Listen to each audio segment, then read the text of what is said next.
You are listening to the Tricorder Transmissions, episode 52.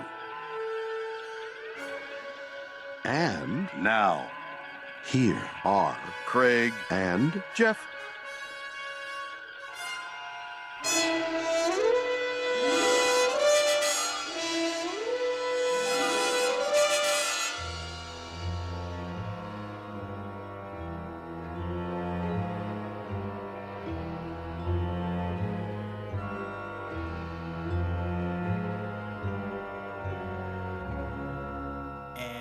We are back. It's been a while since we've been with you in our official regular episode series. We did the last couple of weeks have been our convention wrap-up episodes. And if anybody has forgotten, we are your hosts, Jeff Hewlett.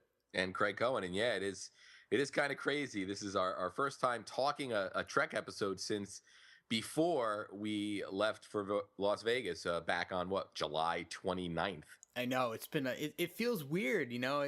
I was just thinking to myself before I sat down here and got you on the horn that it's been quite a while since we've actually done a commentary, but the last couple weeks have been very different for the Tricorder Transmissions, and I've had some comments from some regular listeners, and they were kind of taken aback by the fact that our regular episodes hadn't aired, and we had taken a little bit of a side and focused on the convention. But of course, it was our first time at the convention, so we don't want to really belabor that, since we gave you a good 3 hours worth of our comments on what went down at the convention. But now we're actually back in an official form, and this is episode 52, and we're going to be talking about the Omega Glory. Yep. And just to add on to that, I think it was kind of cool that we were able to come back from Vegas, take a couple breaths after delivering almost a year's worth of weekly commentary. Oh, absolutely. So I think it was kind of neat to sort of just sit back for 2 or 3 weeks and let the batteries recharge a little bit and cleanse our palate a little, because I know I came back from Vegas, and we talked about this towards the end of the trip, that it was going to be really hard to shake Star Trek, and focus on other podcasts that we do, work, family, friends, anything. I mean, because in Vegas, you're sort of just dropped in the middle of all things Trek. It's amazing. Yeah, absolutely. I'm right there with you. And it's taken me, I've been thinking a lot about, we do 2 other shows. We do a Sylvester Stallone focused podcast called Slycast, and we also do a Monkeys focused show called Zilch. And I'm thinking to myself, we need to do all this recording on these other shows, and my brain is so focused on Trek at this point that it's been hard to even think about doing the other stuff. Yeah, no, totally. But I am anxious and ready to jump into another commentary. But I guess we have news this week. Well, we do have some news that we need to catch up on. We've got almost a month's worth of news to catch up on. So I'm only going to do a few items for this show. But before I actually jump into the news, this is a pretty typical of the Tricorder Transmissions. We always have a before we do something, we're going to do something else. But before we jump into the news, I have to tell you, Craig, that I know that you knew this. I don't know if the rest of the listening audience knew this, but I was so inspired at the Trek Con that I decided to start getting back into reading Star Trek related comic books. And I recently got a batch of comics in the mail, thanks to Mike Rittenhouse of the band 5 Year Mission, who runs a comic book store. He has agreed to start shipping me comics, Trek-related comics, on a monthly basis, so I can just kind of wait by my mailbox and they show up and I can just read them. And I read a photo novel. Oh, one of the John Byrne ones. Yeah, one of the John Byrne ones. And if anybody doesn't know what a photo novel is a Trek comic book that uses still photographs from the original series with word bubbles to tell a whole new story. And the one that I had read was, get ready for this, Craig, hold on to your hats. Okay. This relates to something we saw at the Trek convention. This is yet another spin on Mirror Mirror, sequel to the Mirror Mirror episode. Yeah. And We, at the convention, we went and we watched the Star Trek Continues, which is a fan-based Trek show. We watched their interpretation of what a follow-up to Mirror Mirror was. And now we have the John Byrne comic book interpretation of what a follow-up to the Mirror Mirror episode was. And they are two extremely different concepts.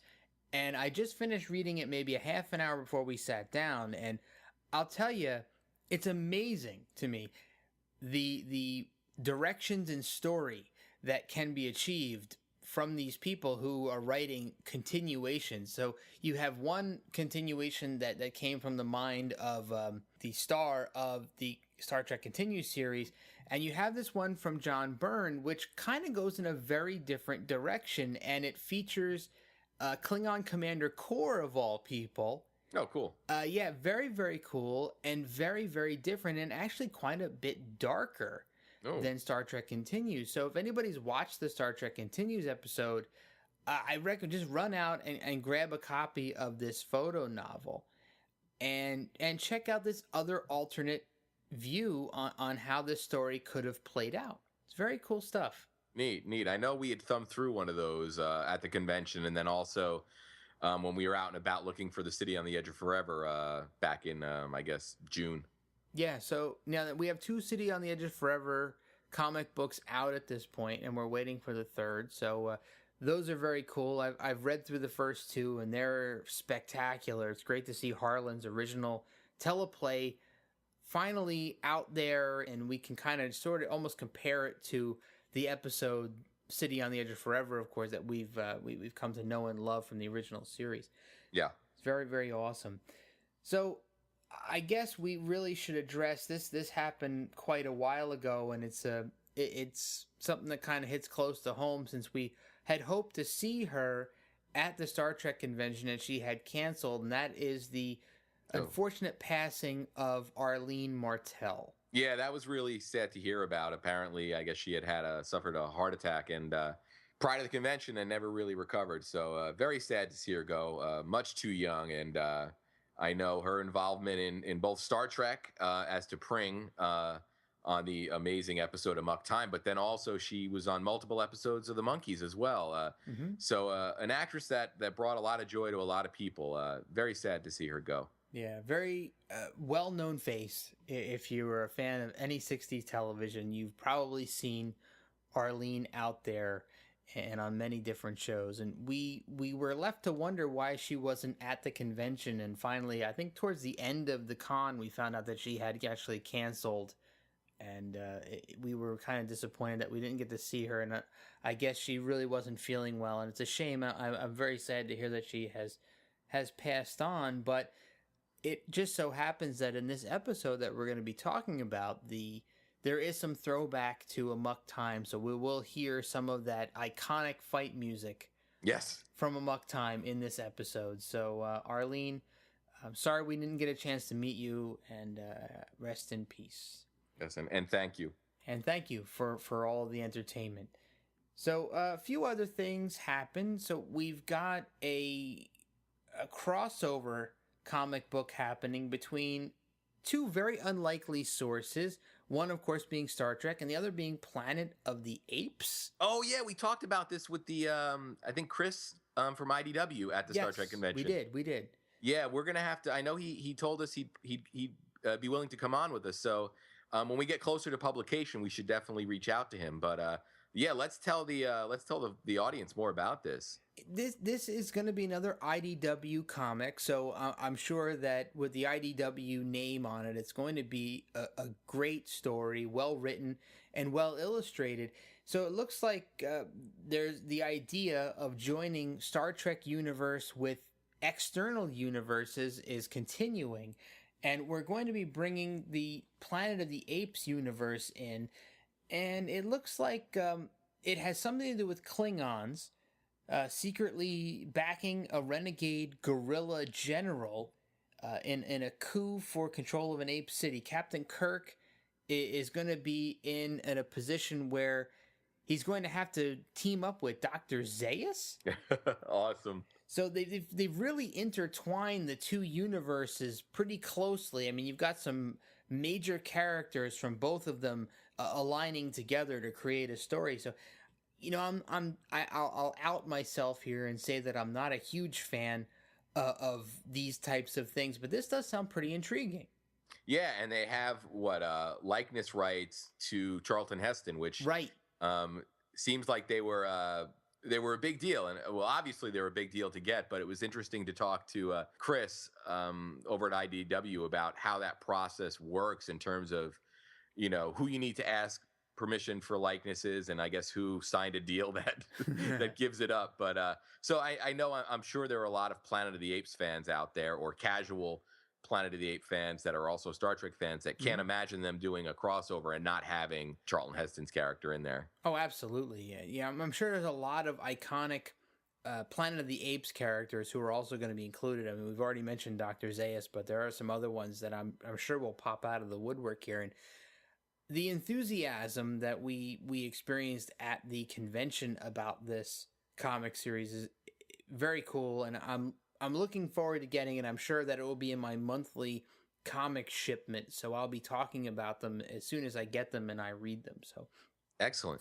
Yeah, moving along, Shatner has released his Get a Life DVD, and he's got some other things coming out in the near future that we heard about at the convention that actually Craig and I both seem pretty excited about, but he continues to keep working. I think this is fantastic that he continues to keep putting out new content. Oh yeah, totally. It's great to see. Star Trek's approaching its 50th anniversary, and to see anybody that was involved in the original Star Trek still active and vital and contributing entertainment for us all these years later is just a true gift. Yeah, absolutely. And Shatner, I don't want to say he's held up really well, but he's held up really well. Yeah.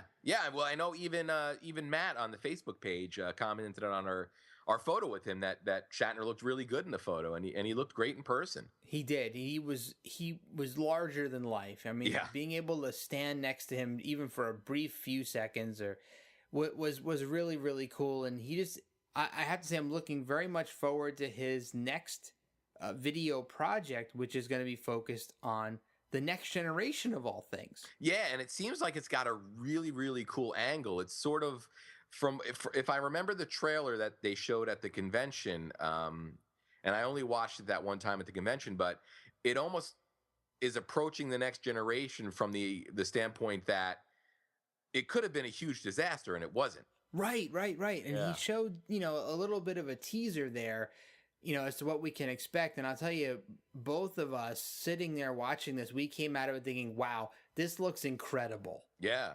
They've got brand new interviews with, looks like a lot of the cast.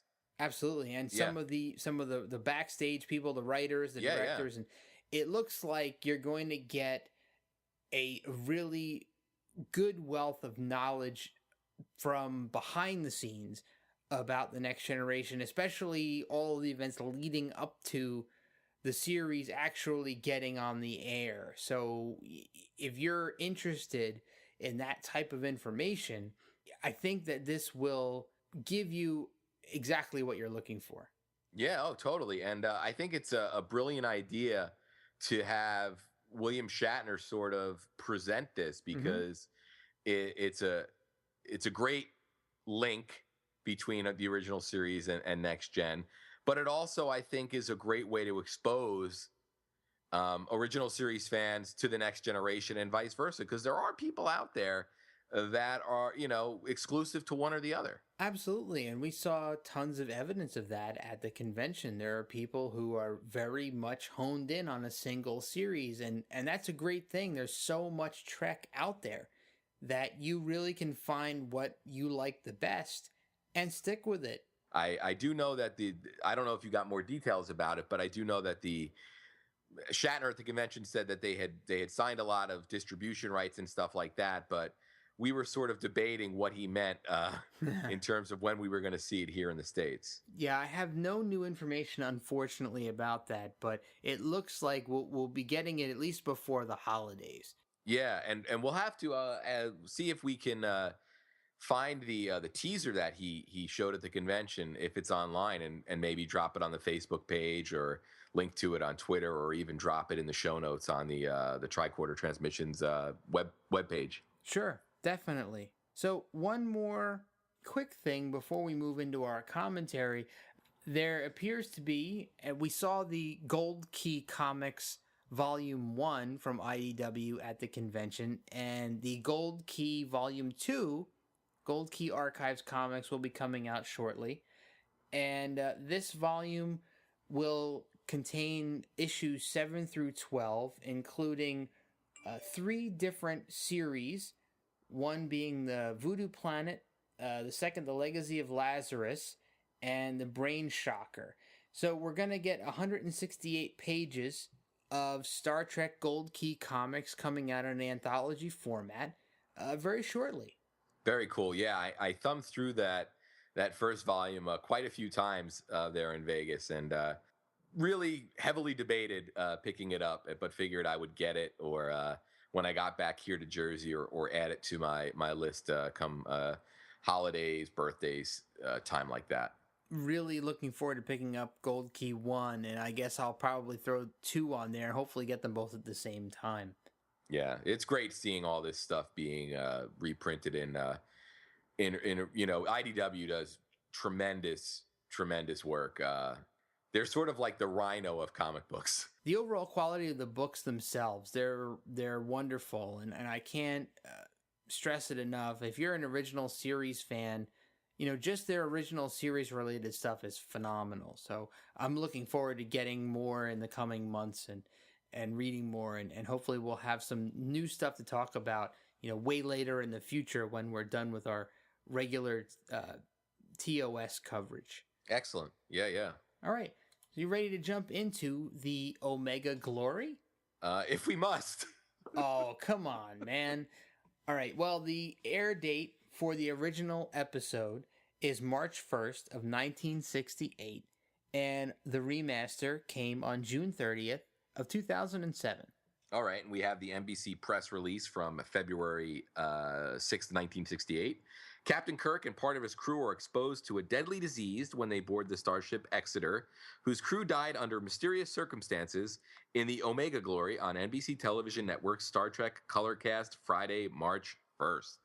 All right, we will get started with our commentary in 3, 2, 1. What a familiar sight. God, it feels like forever since we've been here. I love how Sulu gets the first shot here. He gets some lines of dialogue. He gets a couple really good tight close-ups right at the beginning. Omega 4, they're approaching Omega 4. Yeah, it's always good to see the core unit there on the bridge. I don't believe Chekhov.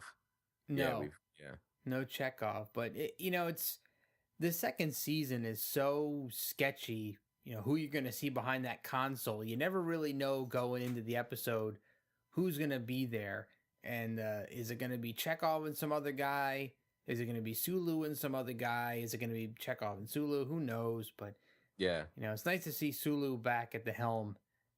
Anyway, so we've got the USS Exeter that's also in orbit around this planet, which it surprisingly or unsurprisingly looks just like the Enterprise. So I don't want to bag on this episode for being, for lack of a better word, redundant. It seems like we've done a lot of this Earth-like scenarios this season.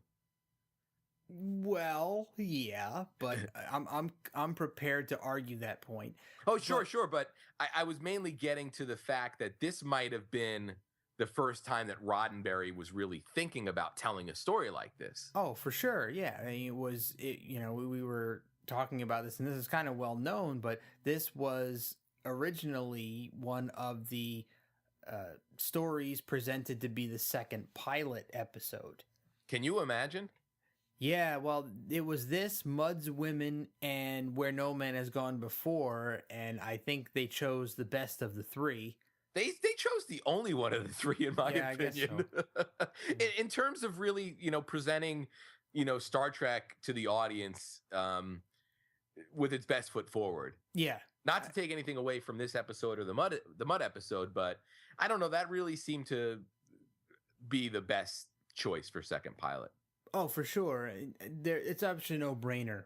Absolutely. That episode had a lot of drama, great characters, great villain, much more interesting visually and script wise than this episode would have been at the time. But getting back to what we've been seeing here on the screen, we just passed the end of the stinger, and something that jumped out to me right at the beginning was that you're going to get Kirk, Spock, and McCoy beaming over onto the Exeter, which is the Enterprise-like ship. And as Kirk is walking away, he's talking to Uhura about who to call to the transporter room, and he specifically calls out Lieutenant Galway. Yeah. Or Galway. And or Galloway. And this guy is a red shirt. So I'm wondering to myself, how did Kirk pick this guy? Was this guy just the next in the line of red shirts who was, he was next in line to be, sacrificed? I mean, what was the deal with that guy? Why specifically him? We'd never heard of him before. And he's just like, well, give me Spock, give me McCoy, and give me this Lieutenant Galway guy. I guess he's the next up. Yeah, instead of being like, give me more meat for the grinder. Yeah, he didn't just say, give me a security detail. He called this guy out specifically. So, going with the red shirt mythos, I thought it was kind of funny that he called out a specific guy. I wonder if there's like some kind of a list that lists all the red shirt guys in a certain order, and if you survive, you're at the end of the list. And the other guy, now this guy's first. So if you happen to survive, good for you. You've got another 300 red shirts ahead of you. Yeah, before you have to go on another away mission. I love seeing these two ships together. Oh, it's great. Yeah, and we got kind of a creepy scenario going on here. It's almost like Star Trek does light horror. Right. So you've got 4 of the Enterprise crew members on another ship, which of course looks just like the Enterprise, and we've got a bunch of uniforms laying all over the place, and they are kind of covered with these, kind of white crystalline pieces of fragments of they look kind of like rock salt almost. And it appears that the crew of the Exeter has been changed from their human form into these crystals. And, McCoy is in the middle of analyzing them right now. And he has determined that the crystals are what's left of the human body when you remove all of the water. Yes. So this is kind of funny, because in a couple episodes ago, we saw the Enterprise crew turn into little cubes, and now we're seeing the crew of another ship turn into a bunch of little crystals. Yes. So we know the cubes were able to be restored to their human format. Now I wonder if there's a way to return the crystals to their human format. Yeah. Yeah. So what happens if you take a bunch of the crystals and smash them up together, a couple different people, and then bring them back? Would it be kind of like half of one person, half of another? Yeah, it's an interesting concept. I'm surprised one of the future shows didn't run with it. All right, Star Trek continues. Hope you're listening to this. We're going to get a big broom. We're going to sweep up all the crystals together. And then we're going to bring people back and see what they look like. But here's an interesting sequence that we just saw the end of. Kirk had asked Spock to look through the Exeter's record tapes. So interesting that the ship has record tapes that you can kind of refer to. Yeah. I guess you can look at the captain's log or whomever's log and find out what happened to the ship prior to you getting there, or prior to whatever it is. It's kind of like a black box on an airplane, mm-hmm. right? Did you also happen to notice that the Exeter crew members had an entirely different logo or emblem on their shirts? Okay.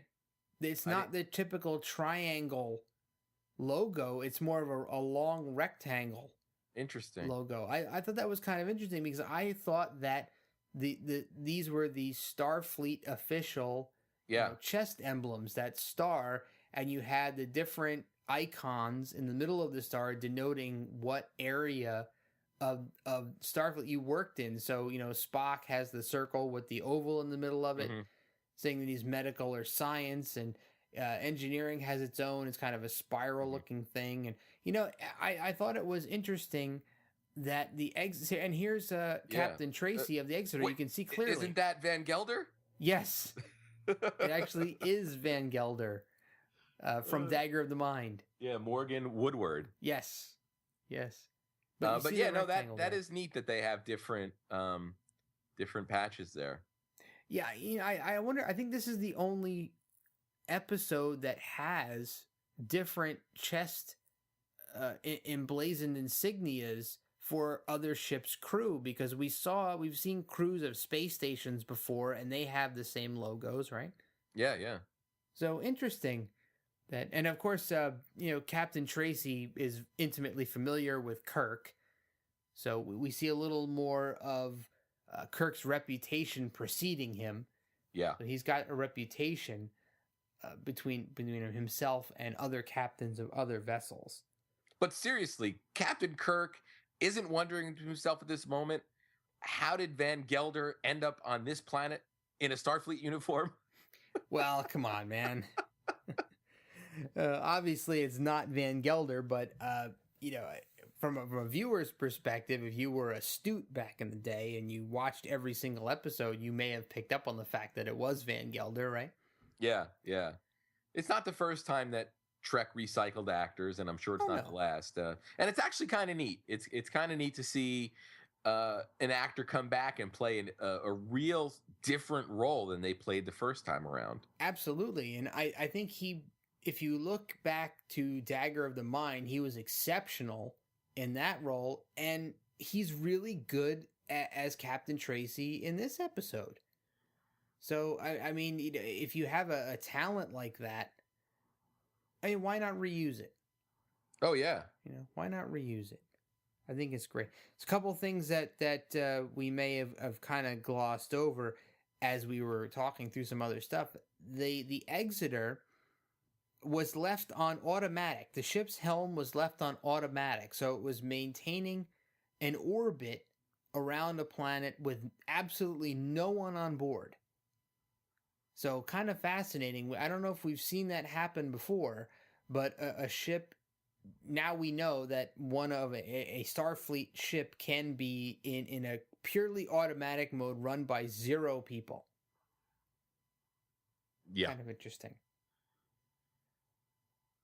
But at any rate, we're on the planet now, and we've discovered that our 4 Enterprise landing party members are infected with a disease that will turn them into salt crystals if they leave the planet's surface. There's something on the planet that is keeping them immune from the effects of this disease. So we've got this you're trapped here forever thing going on. Yeah. Again. And interestingly enough, McCoy is doing some research into this, and he references yet another event that occurred on Earth in the 1990s, apparently in the Star Trek timeline, which didn't occur in our own reality, but apparently in the Star Trek universe, there was some experimentation that had been done in biological weaponry for a war in the 1990s that is vaguely similar to the disease or virus that they are now currently suffering from. Yeah. Weren't the 90s a pretty busy time for Trek?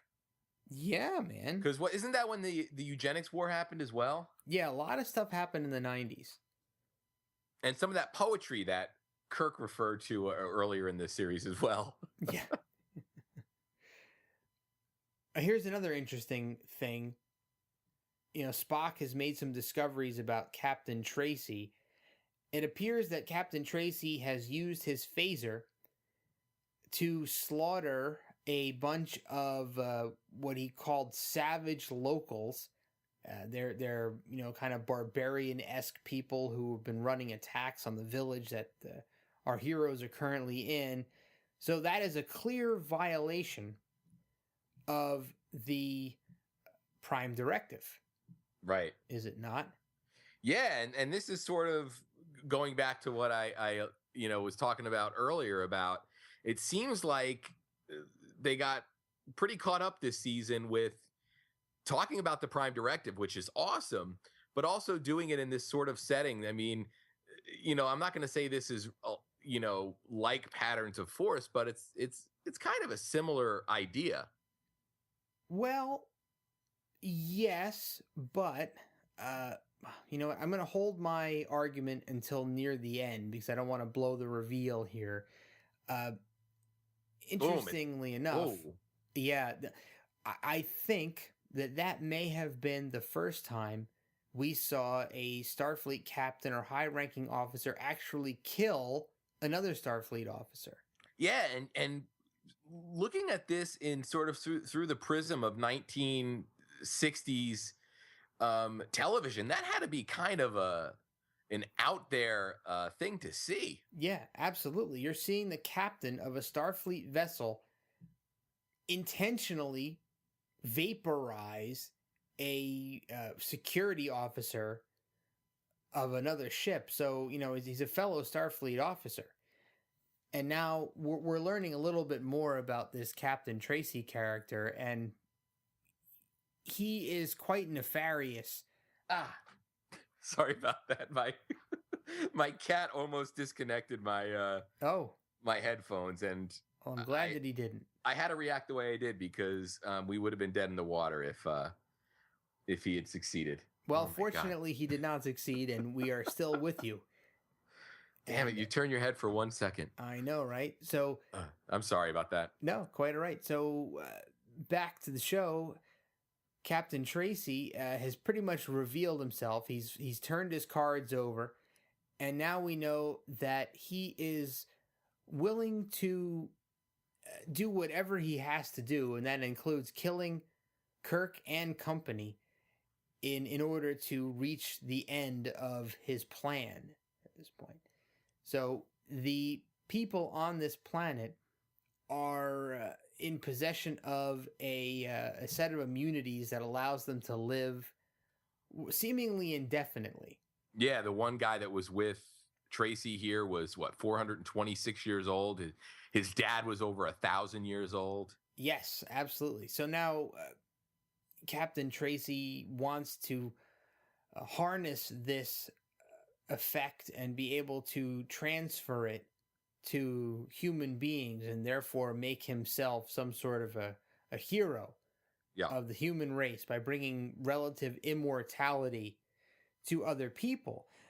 But, this is something that I took away from this episode that I think has a bit of meaning for me in the original series universe. We've kind of talked about in the past, there had to be other ships out there, right? Having other adventures, doing all sorts of things that we don't really know much about. And why couldn't we have a series based on another ship at the same time that Kirk was flying around out there? Yeah. And this episode kind of made me think about that in the fact that, you're seeing this Captain Tracy guy who's obviously become corrupted. Kirk earlier said that the captain's solemn oath is to uphold the Prime Directive. And we see Captain Tracy clearly, blowing the Prime Directive out of the water for what he considers the gain of all humankind. So he's kind of throwing his oath out, and just kind of doing what he wants to do here. And Kirk is incorruptible. You've got Tracy attempting to sway Kirk and convince him to join his cause and bask in this glory. And Kirk is absolutely duty bound. He's completely dedicated to his oath and to the cause of Starfleet.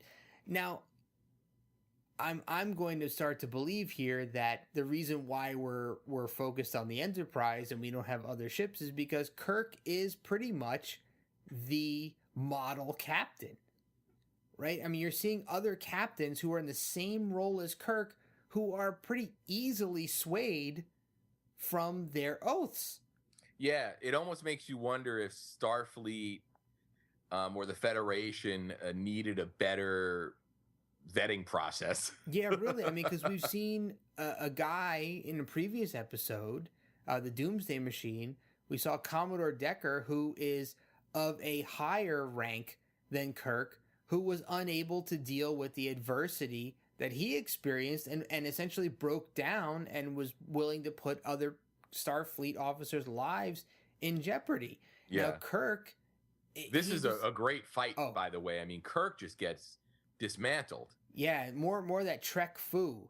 And you've got two Starfleet captains who are at the top of their game with Trek foo, and Captain Tracy, a couple of good neck chops took Kirk right out. Yeah. But interestingly enough, I'm kind of taking something major away from this episode with the corruptibility of Captain Tracy. And Kirk being able to, in the face of certain death here, being able to stick to his guns and stick to his oath and stick to the Starfleet code. Yeah. Kirk essentially is the perfect captain in the original series. Yeah, that's a great observation. Yeah. So just something like that came to me. Yeah. As I was... And by the way, another thing I wanted to mention is that Sulu right now is temporary captain of the Enterprise. He identified himself as temporarily in command when Captain Tracy was on the communicator up to the ship. Yeah, I'm sure Scotty was pretty unhappy about that. Yeah, Scotty's been left in command a couple of times while Sulu was on hiatus. And he seemed to do a good job. He did. I'd imagine that somewhere in this episode, in a deleted scene that's... buried somewhere or in a draft of a script, you had Scotty drinking some alcohol, bemoaning the fact that he was not given the bridge. No, poor Scotty. Another fight. So we get two fights pretty close together. Yeah, and this one is very drawn out. Kirk is fighting this barbarian looking guy for quite a while. Yeah. And you got a bit of comic relief going on here with Spock. I love how you see Spock lurking in the cell in the background, and he kind of works his way into the corner to get as close to Kirk as possible. Yeah. So, did you notice in this scene that McCoy has a bunch of medical devices that have been beamed down from the ship, and he's operating obviously electrical devices on a planet that has no power? They must be battery operated. Yeah. They've got to be. Here's the old gag with the guard nodding off, and the prisoner attempting to, get one over, and the guard waking up just in time to stop him. Right? Yeah. There you go. And McCoy has to fake him out and grab a hold of the drink. Just getting my drink. Yeah, hey, listen, man, I want some Tranya too. We gotta enjoy ourselves, while we're here. Great stuff. This fight scene, I felt bad for Kirk in this because, he's actually this is almost like a wrestling match. You're a big wrestling fan, Craig, and this is one of those things where you got the lone wrestler versus another wrestler with his interfering manager. Yeah, his valet, yeah. He's got this woman with him. We don't know if this is his wife or his girlfriend, but every time Kirk is in a situation where he may be winning this fight, the chick comes up and gets a cheap shot off. Yeah, and she's pretty tough because pretty soon Spock's going to use the nerve pinch for the second or third time this episode, and it takes her a while to go out from it. Yeah, actually I think it's the first time, but there are multiple uses. Okay. Yeah, I do remember that. It seems like they sort of threw that script note away about Spock being limited in the amount of times he could use the nerve pinch. Yeah, I think our frequent listener Matt Walsky from Facebook pointed out that they kind of tossed that aside, and they thought the better of having him only use one per episode. And I think maybe mid-second season that was tossed aside. And here's a little comic relief moment here where Spock is yelling some advice to Kirk, and in the middle of Kirk getting choked. And here we go. Here's your nerve pinch. I mean, she's pretty tough. Yeah, she took a couple seconds to go down. You know, a lot of times people normally just drop right away, and that reaction shot from Spock was great. Oh, and this is great too, because you get a couple of camera direct, quick edits between Spock looking at the guy and the guy looking at Spock, and more funny commentary there. And I guess it's kind of a scary thing when you see a guy with pointed ears, instantly knock your girlfriend out just by touching her. Yeah. So that diffused the whole fight scene. And, by the way, the famous Amok Time fight music was used again in that scene. Right. So, and we'll hear it again too, by the way. Yeah, that's such iconic music. Absolutely. And did you hear that the little comedy bit at the end there? Kirk says, I was ashamed, I wish you could teach me that neck pinch move. And Spock actually says, I've tried to teach that to you. Yeah. So, and, here I was thinking that the Vulcans used some sort of mind power along with that neck pinch in order to create that catatonic state, but maybe not. Yeah. I always thought it was kind of somehow tied into the physiology of being a Vulcan. That's what I thought too. Like maybe there's an extra tendon or something in their hand, or a way that they place their fingers that humans can't. Some kind of mojo. I had thought that it had something to do with their mental powers. Yeah, I never really put that together, but that would make a whole lot of sense as well. Yeah, absolutely. So, it's something to do with the mind meld. So when they grab you, they can kind of do some sort of a quick mental pulse that disrupts your brain. But yeah, like a human EMP. Yes, exactly. So and there's a strange connection, by the way, between Kirk and this seemingly barbarian guy. Kirk says the word freedom. Yes. And this guy says that freedom is one of their holy words. Mm-hmm. So once again, we're on a planet where the people inexplicably speak English.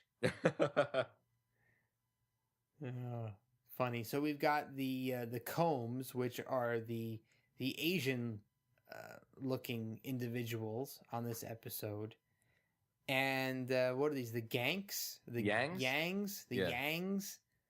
Yeah, the Yangs are the barbarian-esque people who are dressed in animal skins and have bracelets of bone wrapped around their arms. And here's another wrestling-inspired moment where we're going to have the team up and then the heel turn. Yes. So, you've got you got Kirk and the seeming enemy now teaming up to fight the bars. Amazingly, they can turn these bars and break the mortar that's holding them into the rock there. And that's actually kind of a cool effect that they poured down some granulated concrete. And here's the heel moment. Oh. I'll tell you, there are so many headshots in Star Trek. Yeah, I'm surprised they didn't have concussion problems. Yeah, nobody gets a concussion from all of these ridiculous headshots that go on. So and this guy's in Hulk mode now. Totally barbarian, ripping those bars out. Yeah. And of course now you don't actually get to see them climb out the window because in actuality, the actors probably couldn't have climbed out that window. Yeah. But now they're mysteriously gone. And they win the steel cage match. They do. And poor Kirk is out.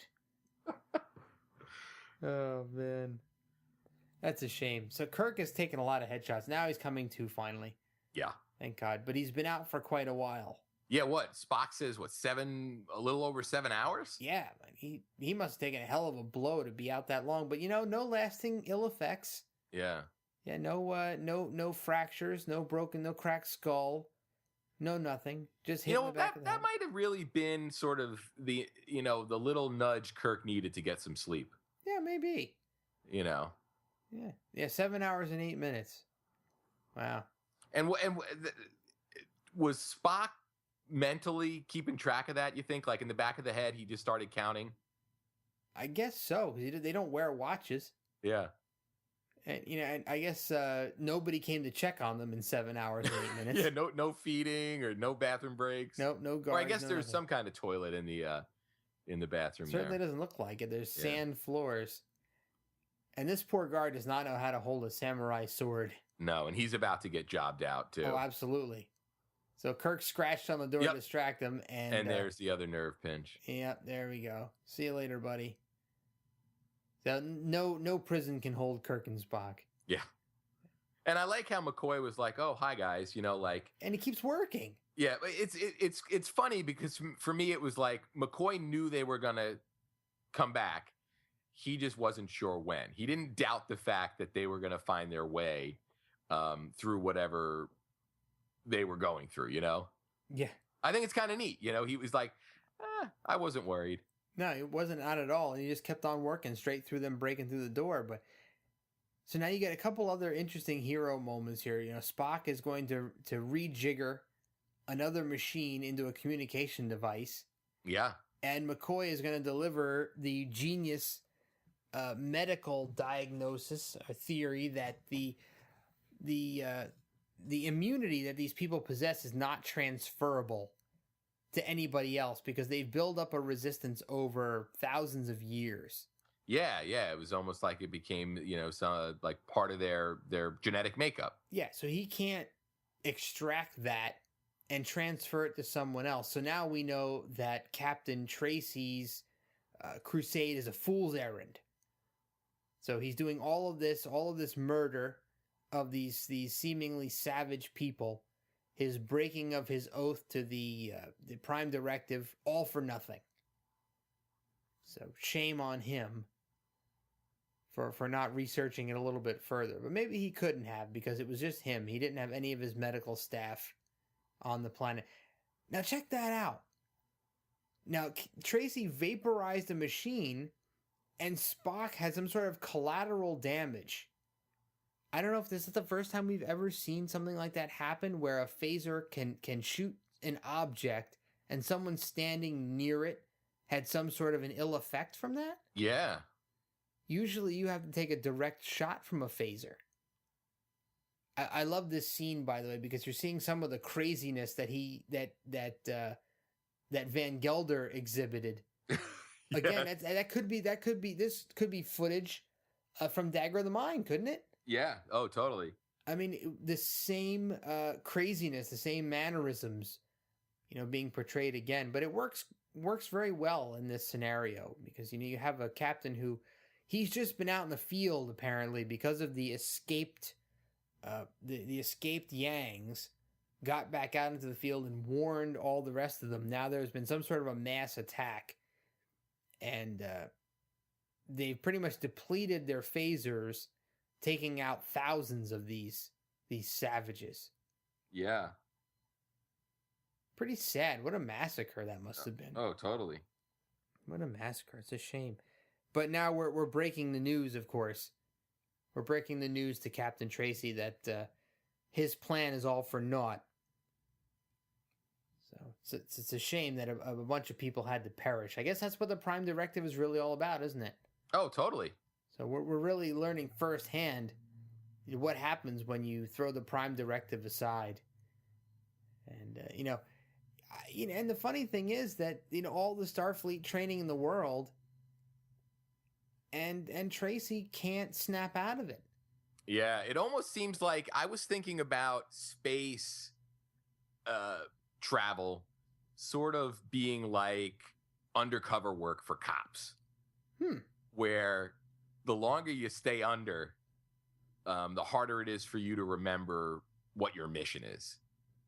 That's a great... I never thought about it that way.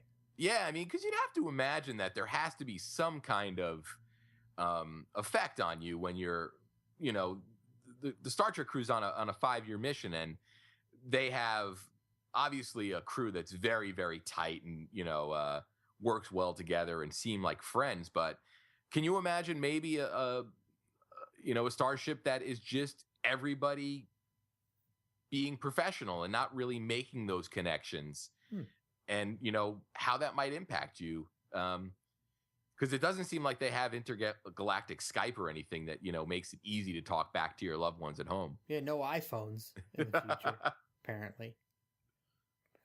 I think this scene that we're actually seeing here with Sulu, not complying with Kirk's order to send down the 10 phasers with the extra power packs. I love that. I think this is another example of why we see the Enterprise week after week, because not only is the captain incorruptible, but his crew is rock solid, man. They are so dedicated. They're not just loyal to their captain, they're also loyal to the oaths that they all took. And, no matter what Kirk wants, if it doesn't jive with what they know to be the rules, they're not going to break the rules and bend to Kirk's will when it just doesn't seem like the right thing to do. And we've seen people break the rules and stick with Kirk, but this obviously asking for phasers to be sent down to the planet's surface with literally no explanation as to why. Sulu's smart enough to not comply with that.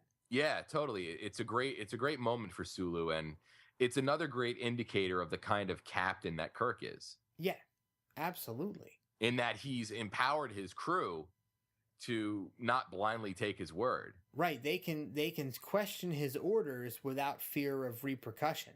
Mm-hmm. Great stuff. Is that the first time we saw a phaser legitimately out of power? Legitimately, I think probably, yeah. We've seen, moments where I guess the power source has been blocked or drained on purpose. But yeah, that might be the first time that we've actually seen one that was just out of gas. Yeah, I thought that was kind of a cool thing to see, that Kirk was up against it, and that was it. But I think this episode has had a lot of criticism levied against it, and I think that for me, this is kind of where it starts to fall apart. Mm-hmm.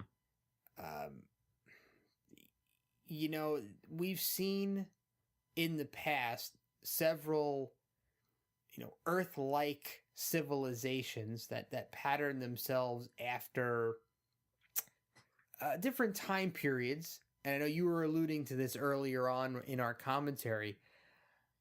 And I think this one actually lines up the closest with a time period in Earth's history than the other one, simply because of the fact that the documents that they whipped out that they will pull out shortly are identical. Mm-hmm. So you have your Declaration of Independence, and it's identical to the one on Earth. So, but the difference being, and you brought up, did you bring a piece of the action earlier? That, but also I think I referenced Patterns of Force. Right. So those are two that I had listed in my notes here. So you had Piece of the Action, which was modeled after gangsters of the 1930s or 40s or so. Mm-hmm. And you had a Piece of the Action, which was a Nazi World War II era. Patterns of Force, yeah. Patterns of Force. Oh, sorry, what did I say? You said Piece of the Action again. Oh, wow, I'm out of it. Patterns of Force. So the difference, I'm just going to point out the difference between this episode and those two was that those two episodes were civilizations that were affected by an outside force to become what they were. So you had the book in the book in Piece of the Action, which caused that civilization to turn into the gangster civilization. And you also had an outside force that introduced the Nazi way to the Piece of the Action people. Now, this episode, we are expected to believe that this civilization developed on its own to be exactly like the early days of the United States of America. Yeah. Now you even go so far as to say on their own they've developed the exact same flag Yeah. as the United States. You also have the Yankees, which is the slang term for the Americans. Yeah. And you also have an exact duplicate of the Declaration of Independence. Yeah. I think that, I was thinking to myself that if they had done this episode exactly the same way, but just slightly changed a couple of these details, it would have been so much more believable. Like if the flag was similar but different. Yeah. The stripes were a different color, or maybe the stars were in a different place, or something of that nature. Mm-hmm. And maybe some of the terminology used in the Declaration of Independence was slightly different, or substantially said the same thing but just in a different way. Yeah. And isn't even that flag probably what the flag looked like in the 1960s as opposed to earlier in our country's history? Oh, sure, yeah. Because there's more stars on it. Well, yeah, the number of stars changed multiple times. Yeah. In our own timeline. Yeah. So I also thought that the use of the Pledge of Allegiance was a little bit a little too on the nose. Yeah, a little too close. But the funny thing is there was a bit of dialogue between McCoy and Spock towards the end of the episode where McCoy was questioning the similarities to actual Earth that was cut from the dialogue in the actual show. It was edited out a bit. So, even McCoy in the original screenplay for this was skeptical. Yeah. Yeah. But I think you could obviously see, I don't think the episode itself is a bad episode. I just think that there were some tough choices that were made. And you know what I was thinking to myself as I was watching this earlier to do some research for this? This was a Roddenberry episode. Yeah, it was one of the handful that he has sole writing credit on. He's credited with writing the teleplay. Exactly. And despite the fact that he had gotten some advice from other people regarding the script to try to clean up some of these weaker points, he kind of ignored them and went with his original teleplay for the most part. And I that made me think of another parallel, which was the Beatles. Yeah. Lennon and McCartney, they balanced themselves out together. They were an incredible songwriting force, but on their own, they didn't meet with nearly the same success as they had met together. And I guess that kind of serves as a lesson in collaboration. Oh, yeah, totally. When you're so into your own concept that you can't really take advice from other people, maybe it suffers a bit. And I think the episode up till this point was pretty solid for me. I enjoy watching it, but a couple of these things that I just can't suspend my disbelief on are kind of what takes away from it. And they all kind of happen near the end, of course. Yeah. But not to say that there aren't a couple of cool other things that happen during this sequence at the end. Yeah. But I don't want to rag on this, of course. I mean, this that's not the point of our show. Yeah. To rag on these episodes. But no. It's just something that I couldn't escape watching this. I've seen this many times, but it's something that I just have a hard time suspending as I watch. And that's a completely valid argument. And it's funny that we talked about patterns of force because the director of this episode, Vincent McEvedy, who we've talked about a ton on this show, he directed 6 episodes of the series. The last episode prior to this that he directed was Patterns of Force, and we are now only going to see him one more time before we're done covering the series, and that will be Spectre of the Gun. Oh, that's a fun one. Yeah. So we're cycling out shortly. We've said goodbye to a couple directors, and we don't have to say goodbye to Vincent yet. No, but we will give him his proper goodbye when we get there. Yeah. I love these scenes with Tracy. He channels Van Gelder so well. Yeah. You have to wonder. And there was a little emotion from Spock there. Yeah, did you see? He kind of had that kind of perk up look when the knife went to his throat. Yeah. You kind of wonder though, what is Tracy's end game here? He's trying to make them believe that Kirk is, I guess, a false god, and Spock is his devilish assistant. But what is he plan? What did, obviously, maybe it's just a survival play. I think that's what it is at this point. Yeah, because his plan is already gone. He can't possibly harness their immortality, so he's kind of stuck. He's going to be living on this planet the rest of his life at this point. So, he's got himself into a life and death fight with Kirk. But even if he were able to kill Kirk, what is his eventual outcome going to be here? Yeah. And another fight scene between the two of them. They're tied together, kind of West Side Story style, right? The knife fight.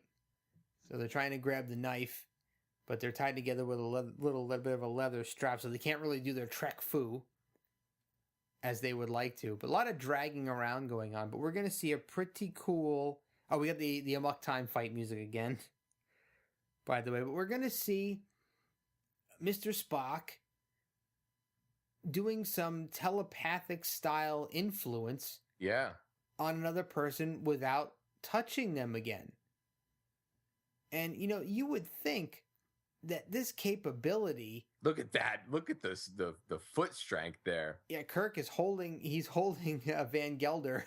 What a boss. Tracy back by holding onto a table with his feet. That's awesome. I love the coverage there, too, that they showed, they showed why. And here we got the mental trickery. Now, you would think that this would be an ability that Spock would make use of often. I wonder, though, if it is tied into the fact that he had already used the nerve pinch on her. Maybe his mental energy is depleted, and he can't use it very often. Maybe it takes a lot of his strength, but no. Or he's made a physical connection with her, and you earlier alluded to the fact that it might be partially mental, the nerve pinch. So having already made a connection with her, he still has that link. Perhaps, but the last time we saw him use it, he didn't. So I'm not sure that was in By Any Other Name, where he was able to control someone through a rock wall. Yeah, but okay, yeah. I'm it's a little inconsistent. Yeah. But well, according to some of the things that I read, this may have been a byproduct of one of Spock's presumed powers very, very, very early on. There was a plan, I guess, or an idea that Spock had some sort of power over women. Oh, okay. And that was kind of tossed aside, but this may be a leftover, a thing that was left in this script, because of course this was a script that was written in 1965. The first draft was in 1965, quite a bit before the series actually debuted. Yeah. So there may have been some concepts left over in this script that never really made it into the series proper. Right. And now once again we see Kirk's reluctance to kill an enemy. Oh, yeah. So he let Tracy live, much like he let the Gorn live. Yeah. Right? So now, and we've got Sulu has arrived with some security detail to save the day. But nice to see Sulu off the ship. Yeah, totally. Good for Takei. Glad to see him be able to do a little bit more than sit behind the helm. And now we've got just enough time left in this episode to allow Kirk to do some of his famous monologuing, his grandstanding. And I think out of all of the episodes in Trek, out of all 3 seasons, I think his Shakespearean acting chops are most prominently on display here in this episode, as he's able to recite some words from the Declaration of Independence in his dramatic fashion. Yeah. So good on you, Shatner. Mm-hmm. Good on you. And it's funny that he does this with such passion. Yeah. He makes you really believe, you know. And he throws a little of his own interstellar experience in here, of course, by mentioning that he's seen documents and words similar from planets and lands, across the stars. Right. And the message is always similar, right? But, I think that despite the kind of hokiness, and you're going to see a copy of the Declaration right there actually on the screen, but I think despite the hokiness of this particular sequence of the episode, I think the message of this episode overall fits in very well with the message of Star Trek. Oh, totally. Equality and justice for everybody. Mm-hmm. And Kirk is preaching what they tried to, what the Prime Directive is kind of all about. Maintaining that level of equality for everybody. And he's saying that the message is not just for the leaders, but for every single person on that planet. And he's trying to implore them to make peace with the Combs, who are their enemies. Yeah.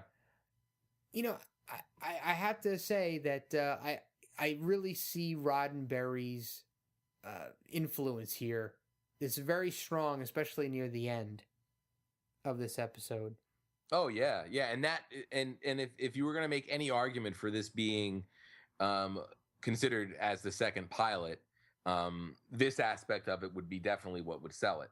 Absolutely, and think about it this way too. We had kind of riffed on the fact that you didn't hear a lot about the Prime Directive itself until later in the series. Yeah, and here it is in a script that predates the first episode. Yeah. So if this had been the pilot episode, maybe the Prime Directive would have played a much more prominent role in the first and first portion of the second seasons. Totally. Yeah. So we're wrapping up. Mm-hmm. Our first commentary back from our couple-week hiatus. And I think we did good. I think we did all right. So you want to roll into our essential voting? Sure thing, and I'll go if you want. Absolutely. I think based on the amount of times we've seen the Prime Directive dealt with prior to this, that's really the only thing on display in this episode that would make it essential for me. There are some cool character things, but I don't think any of it, I don't think Sulu's actions, warrant this being an essential episode. And like I said, in a vacuum, this episode, without Patterns of Force or Piece of the Action, would probably end up on my essential list. But we've seen it twice already this season. I don't think there's anything introduced here that we haven't seen before. So I'm going non-essential. Okay. I agree. This is non-essential for me as well. For most of the same reasons, but I'll say that anybody who's listening to this show, I'm glad that you were listening to this, because we've kind of given you a bit of a rundown on some of the really interesting things about this episode. And I think that I would like people to take away the fact that this was a candidate for a pilot script. So, taking that knowledge in hand, knowing that we've seen the two rejected pilot scripts made into episodes, one being Mud's Women and this one, the Omega Glory, and comparing that to Where No Man Has Gone Before, I think we can kind of walk away from this episode knowing, what Star Trek could have been if either of the other two episodes had been selected for a pilot. Right. So, very cool little bit of background information, but this episode itself, as much as I hate to say it, being a Roddenberry script, it is non-essential for me as well. All right. So that wraps up our coverage of the Omega Glory, our 52nd episode, and we'll be back next week with our 53rd episode. And in the meantime, once again, I want to mention that we are available on social media, on Facebook at the Tricorder Transmissions, and TTT_pod on Twitter.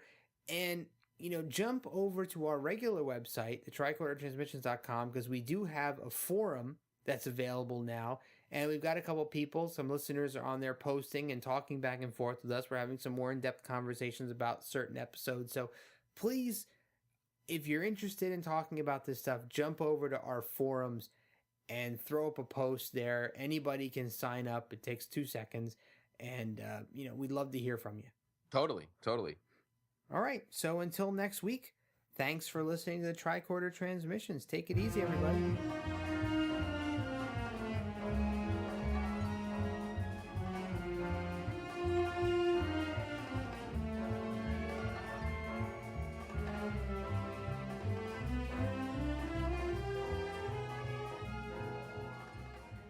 Star Trek was made financially possible by what Gene liked to call the similar worlds theory. Basically, this theory stated that if life were to develop on other planets, it would be of a very similar nature to humans. Now, even though this theory is far-fetched, it did have a purpose. It allowed us to create stories where the aliens appeared human, and we could use existing sets. By and large, our viewers accepted this premise, but there was one episode that took the similar worlds theory to an unlikely extreme: the Omega Glory. When Gene Roddenberry was given the go-ahead to produce a second pilot for Star Trek, he came up with several ideas. And the one that got made was Where No Man Has Gone Before. The one that was rejected and was produced more than a year later was the Omega Glory. What can I say about the Omega Glory? To be quite frank, this was a terribly painful episode to shoot because it was so heavy-handed. It was surprising that it came from Gene Roddenberry, who had been responsible for writing many of Star Trek's best episodes.